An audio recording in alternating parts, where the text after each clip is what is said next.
meze mute bakunzi ba Pamakio TV nongeye gushimira cyane ko ukomeza gukurikira umunsi ko wundi noneho nawe niba uri mushyashya ndagusaba kugira ngo ubanze ukore subscribe uje ubona na video zigezweho z'ibiganiro bye bitandukanye muri make winjire mu isi nshya iyo mvuze isi nshya mvuze ati isi irimo video z'ibyamamare bigiye bitandukanye ibiganiro nabyo ndetse n'andi makuru menshi cyane hirya no hino hano mu Rwanda. Aha nagutindera no munsi twagiye gusura umuproducer bivuga ko ushaka kuba bishoboye rwose natwe nibyo twaje kwirebera umuproducer ufite ubuhanga uri ku rwego rwo hejuru mu gukora indirimbo z'abahanzi bose bagenda bamugana nta wundi ntangiye kumuvuga ariko ndabiretse nibutse ko n'abafite umunwa w'ubwite ashaka kubyikorera kandi akaba ari n'umuntu w'umugabo nta umuvuga arivuga. Aha amwe gusa ko yari Pamakio TV kora subscribe. Noneho ubu turi kumwe na producer wacu dore ko agiye no kutwibwira kugira ngo namwe mudukurikiye mubanze mumenye uwo turi kuganira se ninde. Producer yes ubu noneho ugiye kwibwira abakurikiye Pamakio TV kugira ngo bamenye umuntu ugiye kuba ikiganiro se umuntu tugiye kuganira nawe muri make ni muntu ki. muri make ndi audio producer utunganya iby'amajwi na muzika mu gihugu cy'u Rwanda. Amazina y'akazi akaba ari Braspro nkorera muri studio yitwa BK Records gusa amazina nitwa ayukuri ni Ishimwe Olivier ariyo niswe n'ababyeyi. Ishimwe Olivier ubu witwa Braspro. Aha none se Braspro tudatinze cyangwa se tudatinze abadukurikiye uyu mwuga wo producer byaje bite byatangiye bite kugira ngo wumve ko ngewe ngomba njyewe Ishimwe Olivier ngomba kuzaba producer kandi producer ukomeye mu Rwanda dore ko n'umuziki wacu umaze gutera imbere bitewe n'abaproducer bacu beza dufite ari bo mwebwe. Ese udashaka kumenya uwo mwuga cyangwa se turashaka kumenya uwo mwuga cyangwa se iyo inspiration iyo dream yo kuba producer yagujemo gute? Buri ibintu byose bigira aho bituruka kuko kuva nkiri umwana guhera mu myaka 6 nabaye muri korali kugeza 2012 nibwo natangiye kwiga piano aribwo byanjemo cyane kwiyumvamo ko ngomba kuba umuproducer. So icyo gihe inzozi zanjye zabaye impamo kuko nabyisanzemo kandi ndabikora ubu niko kazi nkora nk'umwuga kandi mbikora mbikunze kuko ni ibintu byiza cyane. Ese byagufasha igihe kingana gute kugira ngo ubugeze ahangaha ndabona ufite studio nziza hagati aho ngaho? Murakoze. Studio cyane ibikoresho bikeye kandi bisobanutse byagufasha igihe kingana gute? Ndabizi izo nzozi zaje kuba impamo ariko hari igihe byafashe hari nukuvuga hari process byagiye bicamo byo byose. Ubundi ni urugendo byose bigenda gake gusa ugomba kwihangana kugira ngo ukurikirane inzozi zawe. So byatangiye nyuma y'icyo gihe ndi kwiga piano naje kwiga ibijyanye na audio production. So nyuma nibwo natangiye studio ntoya ya home studio muri 2015 gusa ntabwo yaje gukomeza gukora cyangwa se ntabwo yaje kugira amahirwe ko nagize ibibazo hari ibikoresho bimwe na bimwe byese bibura nongera kubizamo 2018 urebye nibwo navuga ngo ninjiye muri uyu mwuga bigiyemo wese kuko nta bindi bintu nari ndi kubivanga nabyo.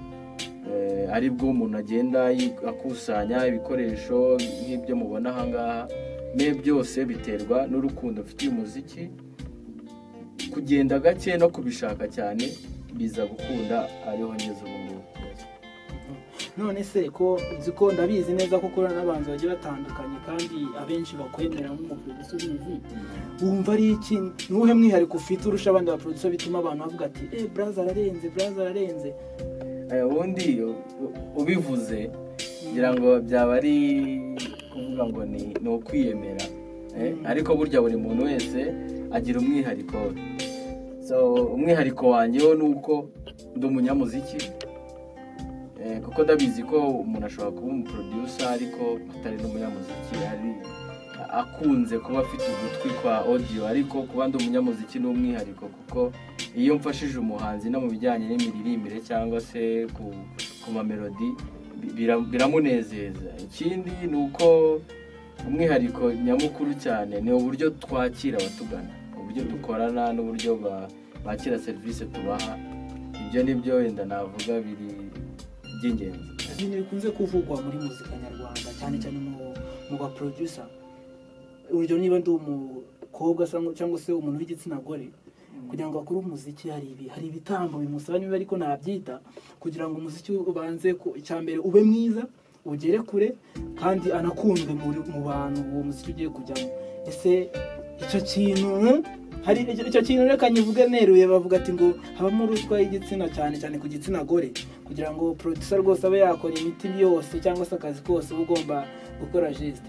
Ibyo bintu ni gute wabisobanura ute nkawe producer ubibamo? Ese nibyo nta magambo? Ese mu by'ukuri ibyo ntabwo ari amagambo kuko ni ibintu bibaho, ariko ndeka ko ari umuco ugomba gucika kuko ni ibintu nabyita ko ari karahanyuze. Ntabwo ubu ngubu umuziki dukora cyangwa se akazi dukora ntabwo tugomba kubifata nk'ikibuga cy'imikino cyangwa se abantu bakora ibyo bitekerereza. Ni akazi tugomba kubaha, nko kujya muri banki waka inguzanyo cyangwa indi serivisi uzi yuko umuntu hasanze hari ibyo usabwa n'ibyo utanga kugira ngo uhabwe iyo serivisi. Natwe serivisi rero tutanga tugomba kuyiha abahanzi, ntabwo tugomba kuyiguha kuko hari ibyo uduhaye bitari amafaranga dukeneye cyangwa impano twakubonyemo. Niyo mpamvu ntabwo nahakana ko bidahari kuko abantu bamwe na bamwe bafite iyo myumvire, ariko n'undi wari wese waba uyifite namugira inama yo kuyireka kuko afata umuziki nk'akazi, ntabifate nk'imikino cyangwa kwishimisha. Ariko hari akantu wagiye ukwepa. Ese ibyo bintu niba bihari koko ubwo wowe bimeze bite? Yewe nkanjye ntabwo ndagira ibyago byo guhura n'umuntu cyangwa se ngo niyumvemo kwaka umuntu ibijyanye n'ibyo ngibyo wavuze byo bya ruswa y'igitsina, kuko principe buri muntu wese yari mu kazi yiha discipline kugira ngo abashe kugera ku byo ashaka kugeraho. Ntabwo rero ugiye muri ibyo ngibyo cyangwa se abaye ari byo ukurikira, ngira ngo ntabwo wabona umusaruro ukenewe mu Banyarwanda. Abantu bibazaga icyo kibazo ndakeka basubijwe, kandi nk'uko nakumvise ushobora kuba arizo ziri muri zimwe mu mbogamizi z'abaproducer bamwe na bamwe, bikaba bituma nanjye mbonera kubaza ese muri uyu mwuga wanyu w'abaproducer ese ni izihe ngorane cyangwa se inzitizi mugenda muhura nazo umunsi ku wundi bigatuma akazi gasa nk'agasitaraho gato, ariko ntizihe? Uhereye no kuri icyo tumaze kuvuga, ubundi imbogamizi ya mbere ni abantu nk'abo binjira mu muziki batekereza yuko ubwiza cyangwa se kuba ari umukobwa biri bumufashe gutuma gusa yumva ko yageze ku gitekerezo we yumva ko afite. So bituma rero icyo gihe ushobora guhura n'umuntu udafite impano kandi we agashaka kwereka yuko hari aho agomba kugera. Icyo gihe bituma kenshi umwanya wawe upfa ubusa, kuko umwanya uba uri bufate uri kumvisha umuntu yuko ashobora no kuba atari mu nzira ya nyayo, hari ibindi bagakwiye gukora. So ni byiza yuko rero abantu wenda bajya batekereza umuziki ni akazi, ni impano, ntabwo ari ibintu ibyo ari byo byose umuntu wenda atekereza akabyuka avuga ati nzaririmba tu. Birumvikana cyane, ndumva biba bitoroshye, ntabwo biba byoroshye kabisa. Buriya ni akazi kabura inzitizi, abaproducer nabo tumva biba bitoroshye hamwe na hamwe. None se ubwo hari ikintu narumva neza, hari aho biva wenda nta kabazo gasanzwe niyo ukorana n'umuhanzikazi hano muri studio bisanzwe, ese nyuma tukaza kumva ngo murakundana bikarangira munabanye, ubwo ntabwo biba byaraturutse hahandi twahoze tuvuga? Simbitekereza ko byava aho ngaho, kuko urukundo ntabwo ruhura n'akazi. Naho se abatwara amada nyine niyo ya makosa nakubwiye aba yabayeho, kuko abantu bose ntabwo bagira discipline ingana mu kazi, ariko ubundi nk'uko bikwiye cyangwa se twese twihaye tubibashije, ntabwo iryo kosa ryagakwiye kubaho. Gusa abakundana nyuma y'akazi nta kibazo kuko ni uburenganzira, ariko ntabwo byagakwiye kubangamira akazi. None se Braz Pro, watubwiye ko studio yanyu yitwa BK Record, ese iryo zina ryo ryaturutse hagati aho ngaho? Iri zina ryo naryo ni rimwe mu byari inzozi kuko narihimbye cyangwa se naritekereje nkiri muri segonderi ntaranicara no muri studio ngo mvuge ngo ndi umuproducer, ariko rihari ni ukuvuga ngo ririmo B isobanuye Brass, K then isobanuye NAC, ubwo ni Brass NAC Studio, isobanuye NAC wenda ku batarizi ni ability and potential to do something. So ni izina ryanjemo nkiri S5 kuko numvaga ko mu nzozi zanjye ngomba kuba umuproducer kandi nkaba mfite studio, mbese undi muntu wari wese umunyamuziki yakifuza no kugira. None se Brass ntakwinjiriye ikibazo gisanzwe, ese ko tubona ufite materiel zose, studio iruzuye muri make niko nabivuga, wenda nk'aba producer mwamuzi bibura kuko nimwe mukora umuziki, ese byose ni wewe warabikoreye urabibona cyangwa hari ukundi byagenze, ufite abaterankunga imeze bite kugira ngo naba bandi bakora umwuga bashaka kuzamuka mu mwuga w'ubu producer bumvireho? Ubundi ibintu byose nibyo nkubwira ni discipline. Ushobora kutabona abaterankunga, ushobora kutanyura mu nzira mbi, ahubwo inzira nziza urimo ikagufasha gutuma ibintu byose bigenda neza. Izo nzira mbi se ni izihe nka guciye mu ijambo?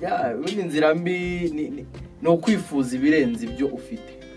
Yewe nabayeho ntangirira gukora music, nakoreraga kuri offer zisanzwe zo mu rugo.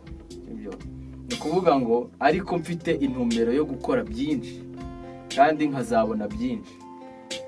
Iyo ntumbero rero niyo yamfashije gutuma gake gake, ntabwo nahise nkura ako kanya ngo nisanga cyangwa mbe mfite ibikoresho nk'ibi, ariko kuba narihaye umwanya atuza akora ibyo ngomba gukora, abakiriya baza bashima ibyo nakoze kandi babona yuko ifite ibikoresho bikeya, byatumaga nkomeza kwagura, abakiriya biyongera, nanjye mbasha kugenda ngira ibyo nagoreye. Murakoze cyane. None se hari ingeso yadutse muri iki gihe cyane cyane ku basore, usanga ngo kugira ngo agire icyo ageraho ku nzozi ze hari uburyo agomba gutangamo ibitambo mbwa si imyuka mibi cyangwa iki, ahubwo ni ukuvuga ati hari uburyo yitangamo neruye neza ngo hari abagore bakuze babafasha muri ibyo bintu, nabo hakari ibyo baba exchangingaho, bakaryamana n'umugore ukuze ku mpamvu runaka zitazwi kugira ngo nawe amufinansinge cyangwa se amutere inkunga mu buryo runaka. Ibyo nawe ujya ubyumva cyangwa? Abenshi ahubwo ngira ngo nicyo kibazo dufite muri iyi myaka yacu cyangwa se muri iki kinyejana cyacu. Abantu benshi ntabwo bashaka gukora ibintu babiruhiye, ni ukuvuga ngo bashaka ibintu byaje kuko binyuze mu buryo bw'umunezero. Icyo gihe mu buryo bw'umunezero nibyo bituma ayo makosa abaho, yaba ari kumva ko uri bushake ushugama niko tubyita, agufashe gutuma inzozi zawe zirimamo kandi nawe ubwawe ufite amaboko wabikora. Ngira ngo rero birahari, ariko ni ukubyumva. Ntawe ndahura nawe mbwira ngo afite umuntu wenda umusapotinga muri ubwo buryo. Ariko urabizi ko bihari. Yes.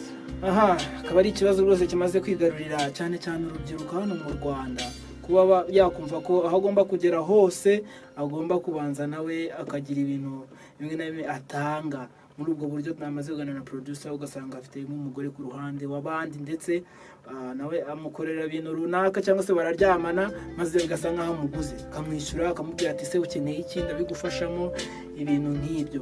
Ese producer, kugira ngo ukore umuziki mwiza ujyanye n'igihe, ho bigenda bite kugira ngo ukomeze ugendane n'igihe? Ese nawe ukomeza kwiga cyangwa biba byararangiye ahubwo niwe wikorera innovation gusa?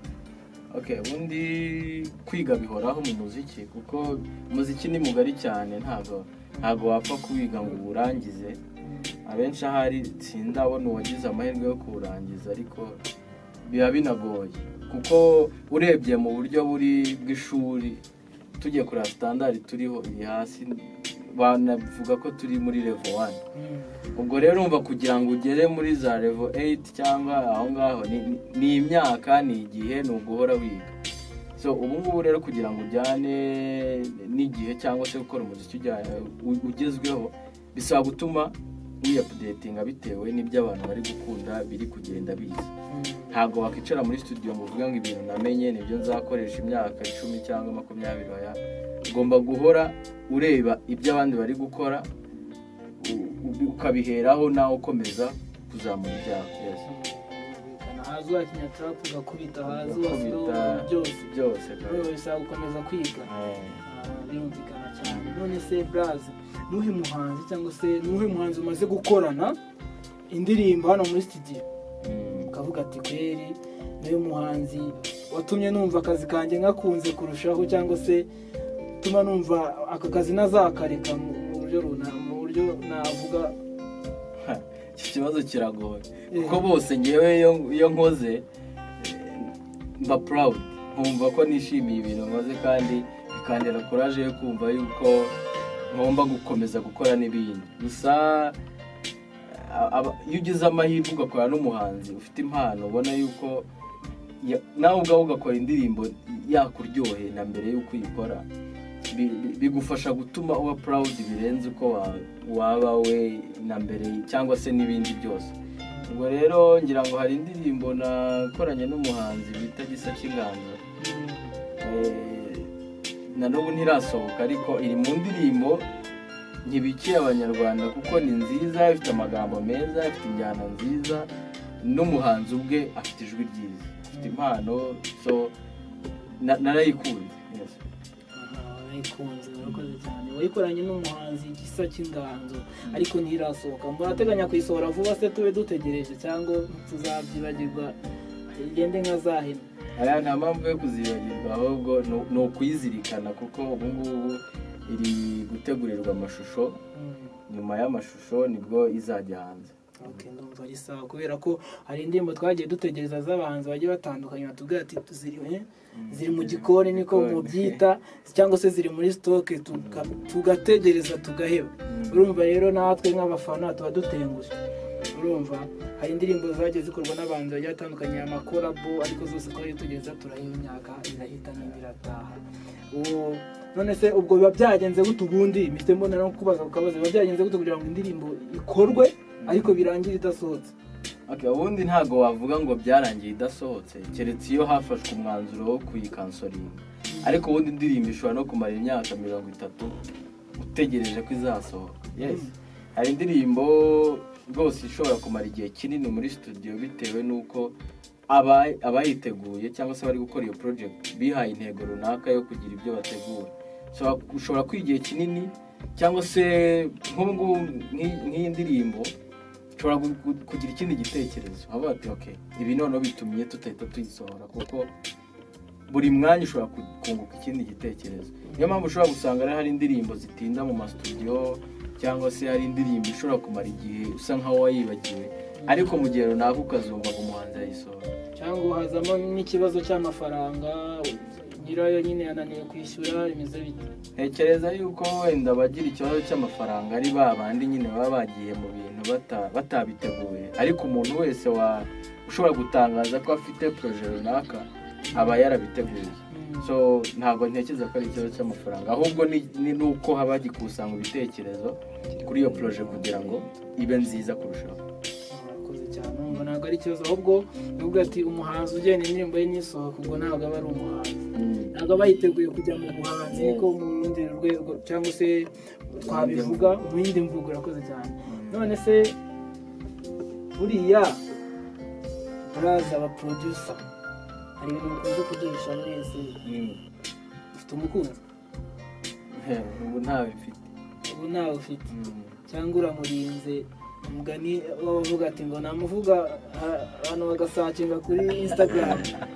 Okay, bagiye kuri Instagram cyangwa n'ahandi ushobora gusanga ngira ngo abantu babikurira ku mafoto.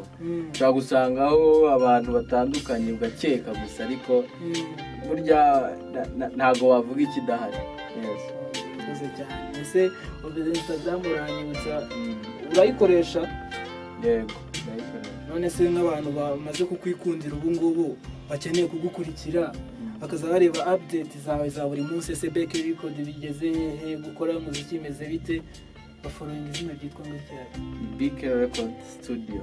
Naho se nyirayo Okay, ni Brass Pro. ndakeka wumvishe ushaka gukora follow kuri producer wacu, ariko mwibutsa ko natwe ubwacu ushaka kudufollowinga kugira ngo ujye ubona update za buri munsi ni kuri Pamakio Media. Nuko wandika gusa Pamakio Media karongo media maze ugakora follow ukazujya mu bantu bareba update za buri munsi. Nakubwira ati n'indi si nakubwira ati n'isi y'imyidagaduro gusa ibiganiro bigezweho, ibiganiro by'ubwenge hirya no hino hano mu Rwanda, dore ko n'ubu turi kumwe na producer wacu ufite ubuhanga nk'uko mwakomeje kubyumva mu njyana ziri hano muri studio zose ziba zarakozwe na ndabeshya Niko bimeze. none se muri iyi minsi n'indirimbo iri gutrendinga hanze yavuye hano muri iki gikoni cyawe kabiri ko tubyita. Okay, ngira ngo ni indirimbo zigiye zitandukanye. Burya umuntu amenya indirimbo yasohotse ahantu runaka bitewe n'ibyo akunda. Yewe nkora injyana zitandukanye, yaba ari injyana za gospel, yaba ari injyana z'abahanzi twaba sekira niko bavuga. So ubu ngubu ngira ngo iri kugerageza kugarura imitima y'abantu nkuko abenshi bampamagara, ni yitwa Tereza. Ni cover yakozwe n'abasore bakora injyana gakondo. Ngira ngo iri kugerageza kubagarura hari muri ibyo bihe bya kera, niyo mpamvu ibagarukamo cyane. Gusa zirahari nyinshi ku ma YouTube ziba zihari, biterwa niyo wamenye. Yes. Mwazishaka mukaza kuri mufite na channel yanyu na studio? Yes, irahari, ni Big Record Studio 250. Okay, niho umuntu ashira izo ndirimbo zose muba mwarakoze abantu bareberaho. Ese nk'umuntu ukeneye gukora umuziki hano muri studio yanyu ni iki asabwa, bimusaba iki? Ni ukuvuga ngo ikintu cya mbere bimusaba ni ukuba azi ikimuzanye cyangwa se azi ikituma aje muri studio, ni ukuba afite impano kandi yumva akunze gukora umuziki. Kuko hari igihe uhura n'abantu bashaka gukora indirimbo igamije ikintu runaka, atari uko bafite impano ihambaye, ahubwo hari message runaka bashaka gutambutsa. So icyo gihe cy'abasabwa gusa no gutanga umwanya we akaboneka, akaza kuri studio, akatanga n'amafaranga kuko serivisi dutanga zirishyura. Birumvikana. Ese tugarutse ku muziki, cyane umuziki hano mu Rwanda, nize nziti ziri kubona zikiri mu muziki hano mu Rwanda, ushobora kuvuga ati ibi yo mbirebye rwose mpita mbona naho tujya n'izindi zirahari bwo nizabura, ariko none ubona ziri ku rwego rwo hejuru, ziri gutuma umuziki urimo urajya mbere, ariko ibintu biri gutuma none udakomeza ngo ukomeze wavance. Ngira ngo ikintu ni kimwe nuko bisa nkaho ikibuga cya industry hari abakihariye, ntago cyagutse, kirafunganye, ntago ushobora gutekereza kukinjiramo cyangwa utekereza gukora ibintu abantu bari bubone nk'uko bitekereza ngo bipfe kukorohera. Ngira ngo iyo ni imbogamizi ya mbere, ariko nanone bigaterwa nuko hari amabwiriza amwe cyangwa se ingingo runaka zitaragenwa n'abanyamuziki kugira ngo bahuze ibintu. Ngira ngo ibyo ngibyo nibikorwa, ibyo nakita kavuyo cyangwa se imbogamizi mbona bizahinduka biveho, kuko ibintu byose bisaba kuba byorganije neza. Uravuze ati ngo umuziki ntabwo ari mugari, niko nabivuga ku bantu bose cyangwa se n'abantu bose bari kwisangamo. Ese urabona biterwa n'iki? Icya kimenyane ni za ruswa nyinshi bimeze bite? Okay, nge si byita ikimenyane kuko ntago wabyita ikimenyane kuko ntago abashinzwe kumenyekanisha ibihangano by'abahanzi ntago yazamenyekanisha umuntu atazi, sibyo? Kuba byonyine mu Rwanda nta rubuga cyangwa se ahantu runaka wavuga ngo ushobora gusaba liste y'abahanzi bose dufite mu Rwanda ngo bibe wayibona, icyo ni ikibazo. Ntago yatekereza kumenya umuhanzi mushyashya waje mu Rwanda rwamubone.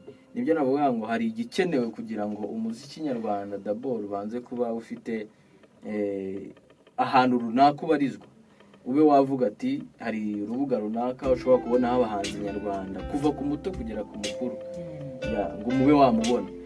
No mu bindi byiciro byose, twebwe wenda nk'abaproducer ngira ngo dufite federation ubu ngubu yemejwe na leta, nitugira amahirwe ibyo twaganiriyeho cyangwa se ibiteganywa mu gukorwa bikagenda neza, ntekereza ko ari cyo bizafasha n'abahanzi muri rusange kugira ngo bibashe kuzamura umuziki wacu kuri buri wese. Uvuze gutyo uranyibutsa, uvuze ngo hari urubuga rwakorwa ruriho abahanzi guhera ku muto kugeza ku mukuru. Ubuze urubuga utuma nibaza none se ubwo radiyo n'amateleviziyo byo bise ubikuramo, cyangwa hari impamvu ubuze urubuga bitewe n'uko amateleviziyo n'amaradiyo bidakora? Ni ukuvuga ngo si ikibazo cyo kubakuramo cyangwa se ukubakuramo, kuko nk'ubu nakubwiye ngo urugero umunyamakuru ngira ngo nk'umunyamakuru uzwi cyangwa se ukomeye akeneye kujya ahantu runaka ngo amenye ngo umuhanzi w'irubavu mushyashya ari ntago wamenya ngo uramusangahe, ariko hari urubuga runaka umuntu wamaze kubona ko afite impano runaka cyangwa se umaze kugira ibikorwa runaka hari aho wamusanga. Byakorera n'abo banyamakuru kubona ibyo bakeneye, kuko ntago bahora bafite ibintu bimwe, kuko ntago bafite aho bavana ibindi. Ibyo birumvikana cyane. None se ku bijyanye uvuze ati ngo ntabwo umunyamakuru yajya kwishakira uwo muhanzi, bitunyibutsa andi makuru akunze kuvugwa hano hanze ngo hari abahanzi bajyanira amaradiyo cyangwa se amateleviziyo indirimbo zabo cyangwa ibihangano byabo, ariko ntibishobore kuba byanyuzwa ku maradiyo cyangwa se ku mateleviziyo.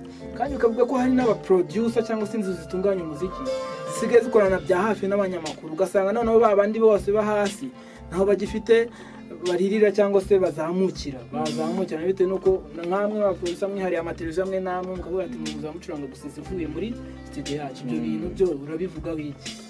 Ngira ngo ni ibintu ahari bishobora kuba bibaho, ariko sinabihamya ko ari ukwiharira, ahubwo ni ya organization nkeya mvuga. Ntago nanjye ndi umunyamakuru ngira ngo nareba abonzi, sibyo? Ni cya kibazo cyo kutamenya aho bashobora gushakira abahanzi cyangwa se kubitaho neza.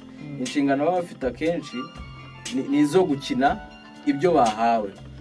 Ubwo rero ushobora gusanga n'abatanga izo ndirimbo ari bake mu Rwanda, kuko ntago hari uzabura itike cyangwa se ubushobozi bwo kuva za Nyagatare kugira ngo azane indirimbo i Kigali, ariko biracyakomeye kuko niko tugomba kubyakira ubu ngubu, kuva nta gisubizo kiraboneka ngo tubone harimo abahanzi benshi bagenda bakora jam muri industry.